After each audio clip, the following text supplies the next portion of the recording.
Today on CityCast Nashville, WPLN reporter Rose Gilbert is here to tell us about her new 4-part audio series, The Country in Our Hearts, which dives deep into the story of Kurdish people and their connection to Nashville.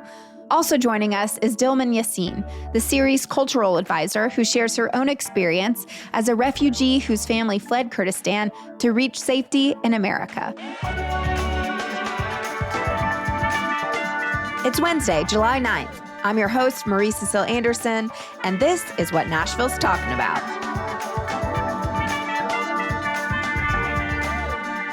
In your first episode, The Enemy Within begins with you sipping tea with a Kurdish man named Nash at his store, Jihan International Market on Nolensville Pike. In 1988, he was just 12 years old, but that year marked a huge turning point for him and his family living in Iraqi Kurdistan. Can you explain what happened and how those events led to Kurdish refugees coming to Nashville? So 1988 was a big year in Kurdish history, especially Iraqi Kurdish history, to the extent that one of the first words I learned in Kurdish just talking to people was the word for 88 because it came up so often. What is the Kurdish word for 88? Okay, so Dilman, you got to correct me on my pronunciation. The way I've heard it pronounced was hashte hashte. Hashte hashte, wow. Yep. And it literally translates to 88. It was the year of Al-Anfal, which was this military campaign by the Iraqi army, the Ba'athist Party, led by Saddam Hussein, to kind of address what they saw as the problem of Kurdish insurgency within Iraq. And what that really meant was effectively wiping out the especially rural Kurdish population, which they saw as aiding and abetting Kurdish resistance, basically. On paper, this was meant to target boys and men 12 and up. It very often was just an all-out genocide, ranging everything from forced displacement to villages destroyed to chemical attacks. And so for Nash and his family, his father was a Peshmerga, a Kurdish freedom fighter. He was high-ranking, I should say. He was a general. His family had been targeted before by the Ba'athist Party, so they were used to fleeing and returning and fleeing and returning. But in 1988, things just went up to another level. Al-Anfal came to their village and they were forced to flee over the border to Turkey, which was the first step on the journey that eventually led them here to Nashville. What made you want to tell this story? So I'm not from Nashville. I'm from right up the road in Louisville, Kentucky. But when I came to Nashville, I was surprised to learn that it was home to the largest Kurdish community. It wasn't something that I think is that widely known outside of Nashville. It's something that even talking to more people here has only become more mainstream knowledge within the past couple of decades.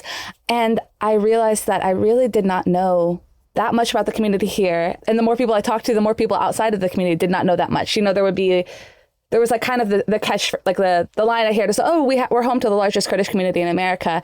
And that was where a lot of people's knowledge began and ended. Dilman, what's your connection to this story? So I, along with the family members and folks that Rose interviewed, I was also part of the refugee resettlement programs that were put into place after or during Anfal. My family had a similar story. My father was also a Peshmerga. Our hearts were in our hands every day, realizing that Saddam Hussein's army would come at any moment. One night in 88, we heard sirens and we literally picked up what we had. I was about a year old. My brother was about maybe 4 or 6 weeks old, and picked up what we had and just fled, like literally ran to the border of Turkey. We stayed in the refugee camp as well, and then moved to the States in 92. And I've done a lot of community work in Nashville over the past several years. And myself and Rose had connected about a year and a half ago on another piece that she had done around Kurdish clothing and Kurdish identity. And so being a part of this was really special to kind of put it all into place. A lot of folks within the Kurdish community were very generous with their time as far as doing background interviews and helping get us all up to speed on what this project could be. And from there, we took it to leadership. And I was really pleased to find that station leadership was willing to take a swing on something ambitious and something we'd never done before. We've never sent a reporter abroad like this, or even really, I believe, out of state. Why was it so important then to go to Kurdistan? Yes, I mean, I think as reporters, if you can go in person, it's always better, whether it's an ethics committee meeting in Franklin or Iraqi Kurdistan, there are things that you pick up by being in a place. The sights, the sounds, the smells, the way things look. Talking in person just creates sometimes a certain amount of trust or intimacy that is hard to replicate. But I think another part of it is land is so central to this story. Talking to people in the diaspora in Nashville and in Kurdistan, a lot of folks have a very strong attachment to the land they come from, because Kurdistan is not a country that's on a map. It's a region that falls across 4 countries. And so when people say they're from Kurdistan, they're making a claim that is not recognized by any country in the world, really. A lot of the folks I talk to have a very strong, place a lot of emphasis on staking a claim to the place that they came from, to saying, I am from this village here in Kurdistan. Making that declaration is a strong thing. And then, especially for a lot of folks who are in diaspora, returning to that place, being able to be on the land where their family was, being able to eat food that was grown on their family's land, drink water from their family's land. A lot of people I met mentioned family members who had lived most of their lives in Nashville, but had their bodies sent back to be buried in Kurdistan. So I knew that being in the place would add so much.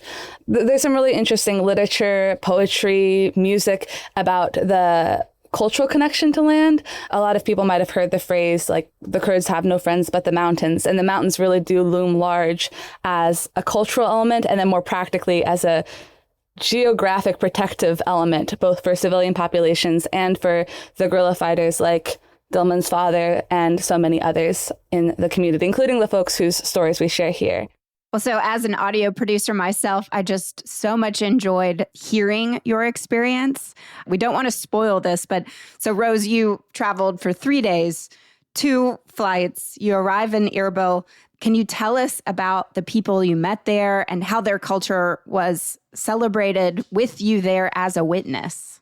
First of all, I just have to say, people were so kind to me. So many people were so kind to me and so welcoming. So my flight got in at 6 a.m. It was delayed because there had been an Iranian missile going overhead. And so I got stuck for a little bit. So my flight got a little bit delayed. I was stuck in Doha for a little bit, but I made it. And a man by the name of Azad Zamin, who works on the Sister Cities program between Erbil and Nashville and lives in Erbil, actually came to the airport at like 6 a.m. to pick me up, God bless him, and took me there. And I remember he was wearing a bright blue Nashville cap that the former mayor Bill Purcell had given him on his visit to Erbil a few years back. So I spotted him in the crowd. So that was the welcome that I got right off the bat. And from there on out, within the capital city, I met a lot of reporters, both local Kurdish reporters and some international reporters who were staying there, who were very welcoming. So many people invited me into their homes, shared stories with me, shared tea with me, shared food with me, from Erbil all the way to Halabja, all the way to Schalke. When I went to visit Halabja, several people scolded me for having gotten a hotel instead of staying with them. People were very lovely, and I was able to witness, or like be a part of, really, a lot of meals. I would say was the part that stuck out to me the most. Just sitting around with family, eating family style, usually eating on the floor, and everyone gathered around, chit-chatting, talking. And it was great because sometimes I'd have a translator with me, and usually be a member of the family translating for me as we went.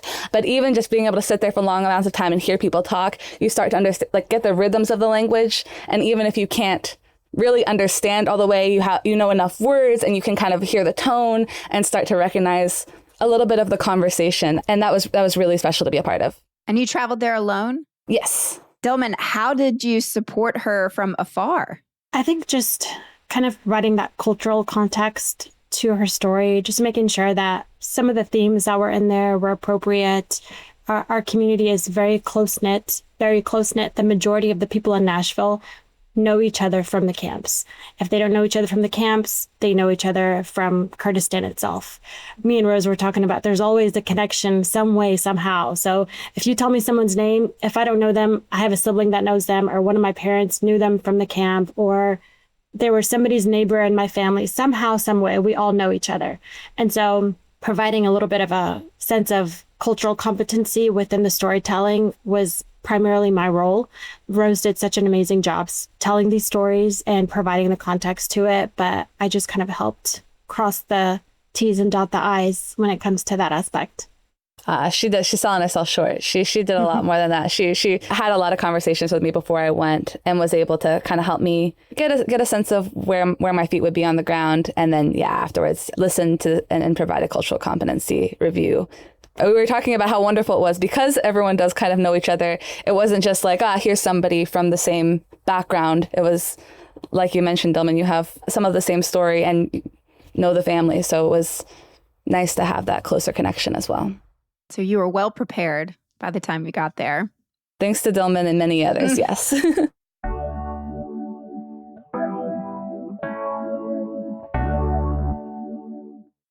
Why the name The Country in Our Hearts, and how does that translate into Kurdish? I'm going to have to tag Dillman in on that second half. So my Kurdish isn't perfect by any means, but I think it would translate to Walata Dilema. For the first half of your question, it really goes back to that conversation I had with Nash, which was really the origin of this. I mean, I'd spoken to a lot of people, but that conversation I had with Nash and his market was almost the launch point for this whole thing. When I was talking to him, he said something. He said, in every Kurd lives a Kurdistan. It's the country in our hearts. When he was trying to explain that it's not a country that you're going to find on a map. It's not a country that has sovereign recognition from most places in the world, but it is nonetheless very real to a lot of people. And so I wanted to capture that. And then I left it vague as far as like saying the country in our hearts as opposed to specifying Kurdistan, because as people come here and as people built homes and lives in America, a lot of people were born here, raised here, and to some extent became Kurdish Americans, or in some cases, depending on personal identity, maybe American Kurds. I think storytelling is so central to Kurds. So being able to tell the story about our country, again, like Rose mentioned, it's not a sovereign nation. There's no borders that we can pinpoint on a map. But for centuries, Kurdish culture has been preserved and passed down primarily through oral storytelling, especially because Kurdish history was often unwritten because of political reasons and suppression, as well as a lack of formal written language in some places. And so although it's not a country with borders, it's in our hearts no matter where we go. Kurds are one of the largest diasporas in the entire world without a nation. And we take so much pride in letting others know that we are from Kurdistan, and Kurdish culture is fully ingrained in us. So I think that's why the story is going to be so important to the Kurdish community here. Well, so I'd like to kind of think back to when you did come to Nashville, Dillman. The series was just so educational. We learned about the persecution that you all were experiencing, total annihilation. That was something that really hit hard. So these people came to the U.S. legally, granted refugee status. What was your early experience like here in Nashville? So when we moved to the States, we actually lived in Idaho. Really? For a few years. Yeah, the majority of Kurds that came here through the refugee settlement program came through either churches, nonprofit organizations. We came through the Mormon church in Boise, Idaho. So luckily, our whole extended family was able to come together. So when we moved to Boise, we had a great experience. The families that took us in were amazing. We still keep in touch with them to this day. They helped us really through our journey of transitioning, the kids to school, finding jobs for my parents, putting us in English courses, things like that. Then us realizing that Nashville has such a large population, my parents were just like, there's no way we can't go to Nashville. Having that sense of community, especially after the PTSD of trauma and war, it just made sense for us to come here and develop our roots here. Coming to Nashville was a little bit of a culture shock from Boise as a small kid, just because Boise was much smaller. It was not as diverse. I saw people that look like me, that talk like me. We were able to eventually have like Kurdish stores here, markets with the staples that we used in our regular foods and traditions. So that was so important for my parents as well. Having a mosque that caters to our language was so important to them. And being able to just be ourselves without having to hide our culture and our values. And I think that's kind of what's drawn so many other Kurds from other cities to Nashville as well. Well, yeah, Nashville's become a melting pot for so many different people, and Somali refugees, and even more recently, families from Afghanistan. Mm-hmm. What do you think makes our city the right place for new American populations to settle? Geographically, it's a great place. Otherwise, I think the neighboring communities are just so open and so kind and welcoming. I think that's contributed a lot to the reason why people stay here. You know, having neighbors that are also from other countries, and not even that, just like Americans, whites, blacks, people that have lived here forever, being so welcome to us and accepting our culture and being able to like fully embrace our culture with them and growing together. I think it's kind of helped us embrace our own culture and not feeling like we have to adapt or assimilate to being like only an American. We can embrace our Kurdish roots as well as being American. There's so much fear and so much uncertainty around immigration in our country. How do you see that impacting our Kurdish community? I think it can be scary. I certainly don't speak for all the Kurds in my community because we're not a monolith. There's very conservative Kurds. There's very liberal and progressive Kurds. I myself look at what my parents went through and can only imagine the fear in their hearts of having to travel to another country that they don't know the language, they don't know the culture. That's so scary because you really don't have a choice. You're fleeing for your safety coming here. People want to stay in their homes. They want to stay in their cultures and their countries. If you're forced because of reasons you have no control over, I think people need to understand that that's not something that people choose to do willingly. I think talking to their neighbors that are not like them is important to understand who people are and how they got here. Assuming what you see on the news and the radio and, you know, from either right wing or left wing, I think it makes no sense. I think sitting down and talking to people who are going through this makes the most sense logically. If you can't understand where someone is coming from, what they've gone through to get to where they're at, then we shouldn't be judging them. I think you make a great point, Dilman, especially about, I think a lot of people sometimes assume that anybody who's coming here, they've always wanted to be in America. Mm-hmm. And there's a lot of people who would really have rather been able to stay at home. And that's certainly true both of a lot of people who are part of our Kurdish community now and a lot of people who are still coming today. Yeah. And it's not that easy to just, some people are like, well, then just go back to your country if you love it so much. It's not that easy. Like you can't just pick up and leave, especially if you've been forced to flee due to political reasons, fear of safety, whatever the case may be. It's not that easy. Like people make it seem like it's just black and white. It's not black and white. People are just so unwilling to sit down and understand, which makes it very difficult. It can be scary to know that you look different from your neighbors, your traditional American neighbors. How can you sit there and think that everything is okay when you're secretly being judged or secretly being, you know, looked down upon because you don't look the same as them? I mean, I obviously visually, I could probably pass as Hispanic as well. I could pass as many other cultures. When I'm walking in the store, are my neighbors, are my fellow Americans thinking that I'm illegal? Have I done something wrong? You know, are they scared of me? Do they fear me? My mom, she wears a hijab. She's a visible Muslim woman. Are they looking at her with fear? Are they looking at her with animosity or hatred? As a child, post 9/11, I really didn't understand it because I was in high school. But now as an adult, I understand it so much more and it resonates so much more. So I think being part of the solution is much better than being part of the problem, and having these kind of these conversations that most people don't want to have is important in this time and age. I'd just like to add the refugee program that most of our Kurdish neighbors came here through has been suspended, to put a little bit of a finer point on it, as far as a historical parallel. If 1988 had happened today, if Al-Anfal had happened today, it would be a very, very different picture. Absolutely. I personally believe that our Kurdish community has made Nashville a better place to live for everyone. My favorite restaurant, Edessa, in the New York Times for one of the best restaurants in the country. What are each of your favorite immigrant or refugee-owned restaurants that are not from your own culture? Me personally, I love Smiling Elephant. Oh, yes. I can have pad thai literally every day and be okay with it. Probably not the best option, but I love me some good pad thai.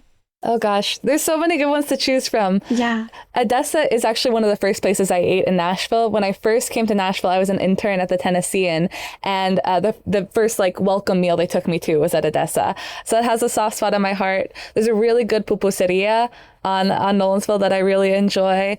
Jihan has great kebabs, I gotta say. I really enjoy the kebabs at Jihan. The horn's really good. Anyway, I won't get grocery list with it, but I feel like that's one of the the best bits of early advice a lot of people get when they come to Nashville is like, you got to eat on Nolensville Pike. There's a lot to offer there. Absolutely.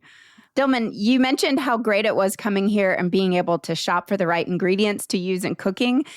Is there any specific Southern food tradition that the Kurdish population has embraced? So I'm one of those anomalies. The cranberries at Thanksgiving, I'll bring my can of cranberries and my family looks at me like I'm crazy. They're like, what is this? Who eats this? I'm the only one that'll eat it, so I'll just bring my individual can of cranberries. Nobody else will eat it. But I mean, we love our mac and cheese. We love our mashed potatoes. We have for Thanksgiving, we have a full American Thanksgiving spread, but everybody does judge me for my jar of cranberries. Hey, I get judged with the can of cranberries when I go to my family because I didn't make it from scratch, but I prefer the can. Yeah, I think it's better. I think it's better too. All right, Rose, Dillman, thank you both so much for making this series. And I really hope people will go and listen to all 4 episodes. The link to the full series is down in our show notes. So please go ahead and listen. It is spectacular. Really amazing job. I do have to ask, how many hours of footage? Oh, Lord. How much did you have? Because it's just so perfectly put together. There's a cemetery of darlings. I will say. I'm sure. No, I mean, a lot of the tactic was just to stay rolling. So wake up in the morning, hit record, keep recording throughout the day. I brought a lot of batteries. I got some sideways looks going through security because I had a duffel bag full of wires and recording devices and batteries. We actually had to check a couple laws because some journalistic recording devices can be considered bugs legally as far as like espionage equipment. So we had to kind of check in on that. I burned through, normally 2 batteries will last you months. I burned through a whole pack of batteries. But yeah, there were at least 20 plus hours left on the cutting room floor. I was very grateful to my wonderful editor, Maribel Knight, and for feedback from some other folks to winnow that down into something that I think is a lovely story. Dare say it's perfect, I would say. It's just really, really beautiful. Again, listeners, check it out. Thank you both so much. We've been waiting patiently for your return and for the post of the full series, and it's been well worth the wait. Thank you for having us. Thank you.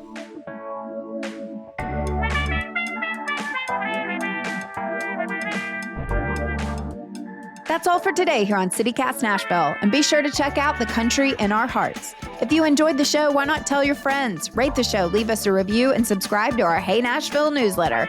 We'll be back tomorrow morning with more news from around the city. Toodles.